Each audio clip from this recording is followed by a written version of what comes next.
વિદ્યાર્થી મિત્રો, એક વિપુલ નામનો છોકરો હતો. તે રોજ શાળાએ જાય અને ભણવામાં ખૂબ જ હોશિયાર.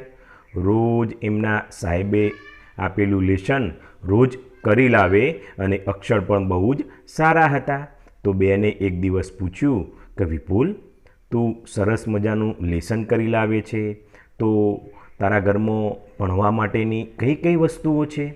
તો વિપુલે જવાબ આપ્યો, બેન, મારા પપ્પા તો મને લેપટોપ, પછી બધું જ મટીરિયલ, પેન, ચોપડા અને સ્ટડી ટેબલ, કે જે ભણવા માટે લખવા માટે એક ટેબલ હોય છે અને ખુરશી હોય છે, એ પણ મને હમણાં 2-3 લઈ આપ્યા છે અને ઓનલાઈન લઈ આપ્યા છે.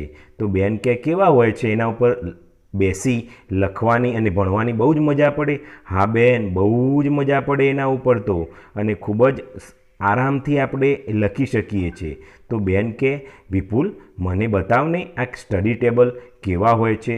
તો વિપુલ કે બેન, લો તારા સ્ટડી ટેબલ તમે જોઈ લો, અને તમને ગમતા હોય તો તમે નીચેની લિંક આપેલી છે તો ઓનલાઈન પણ ખરીદી શકો.